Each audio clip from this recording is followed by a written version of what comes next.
dome. Now this is an enormous problem. And how are the Japanese planning to handle the problem of what do we do with all this nuclear waste? Well, I thought I'd use one example to talk about the approach that the Japanese are using. On December 14th of this year, a school near Tokyo found a tarp that was loaded with radiation, over 90,000 disintegrations per second per kilogram of the tarp. Now, the tarp had been laid on a field in March and April and had been removed and was rolled up and laying next to the building for several months. Now, the solution, what are we going to do with this radioactive tarp, really speaks to what's happening throughout Japan right now. And I thought I'd read to you what the Japanese are proposing.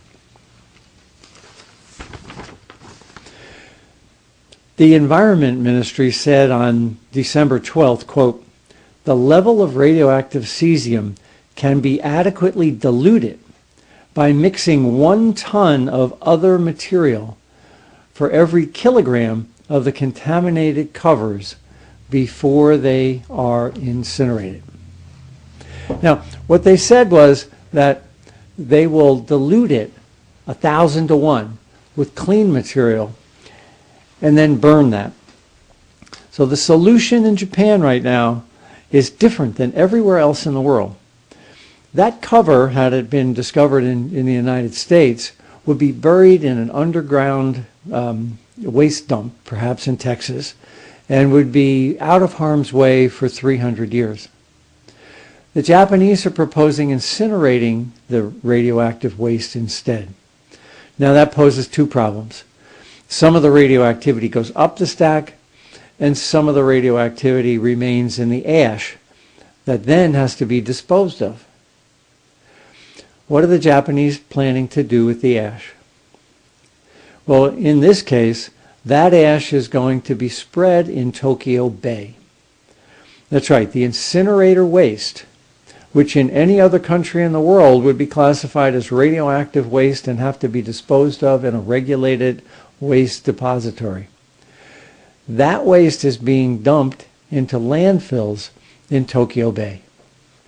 Now, is it a good idea to dump nuclear waste into Tokyo Bay? Is it even legal to dump nuclear waste into Tokyo Bay? There's a convention called the London Dumping Convention.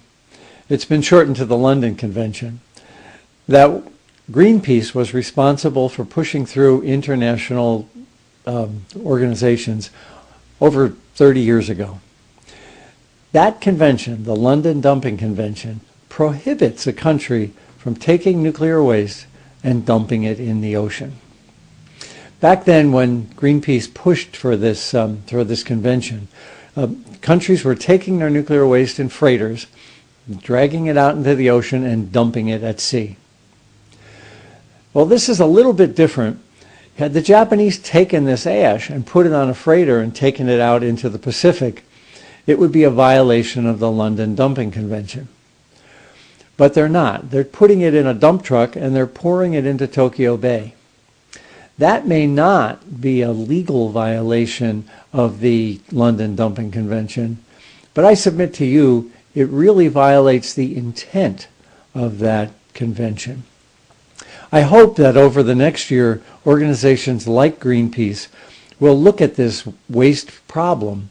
It's not just occurring in Tokyo, but in other incinerators throughout the Japanese islands that are releasing contaminated water that is heading directly into the Pacific Ocean.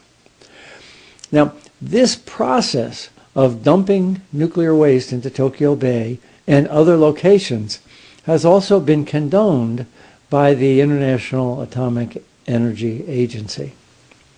The final question then is, who is monitoring all of these issues? The personnel exposures, the people in Japan, the dumping of waste into the Pacific Ocean. The answer is that Tepco is being monitored by the International Atomic Energy Agency. And also, the International Atomic Energy Agency is determining what's an acceptable level of risk. that 2,000 millirem number has been condoned by the IAEA. Now, who's monitoring the ocean? 27 nations have formed a contract with the IAEA to monitor the ocean off of Fukushima. And lastly, who's head of the IAEA? The current head of the IAEA was a regulator for the Japanese government before he assumed the job. Now, I thought I'd share with you just one sentence from the IAEA Charter, and you can go up online and confirm this.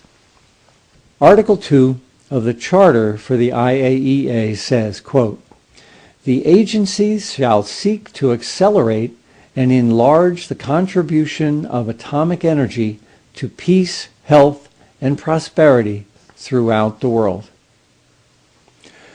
So the person that you and I are expecting to be the regulator, in fact, has for his charter that they will promote nuclear power instead. You'll read in published reports that this is a UN watchdog agency. In fact, that's not true.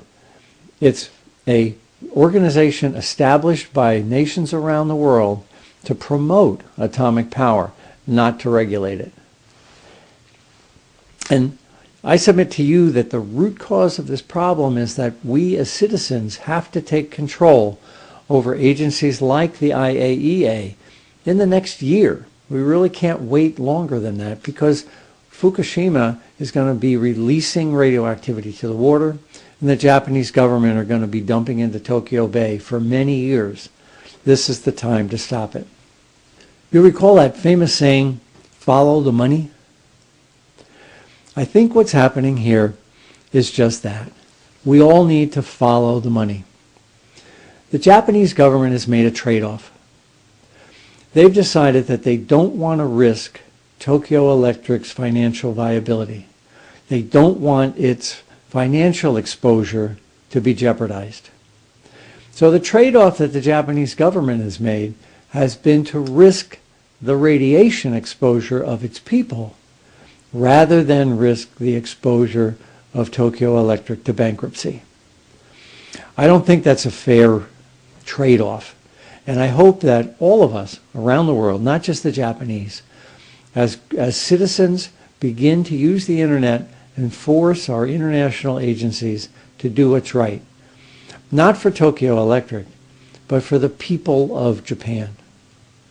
Finally, Fairewinds Energy Education Corp is an IRS 501c3 tax-deductible corporation.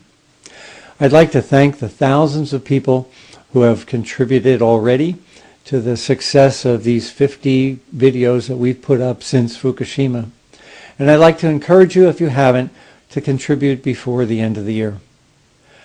Most importantly, I'd also like to thank the many, many volunteers, volunteer transcriptionists, volunteer translators, computer programmers, scientists, and people who have sent raw data for us to analyze. It's your contributions, both financial and with your personal efforts, that have made this a success in 2011. Happy New Year.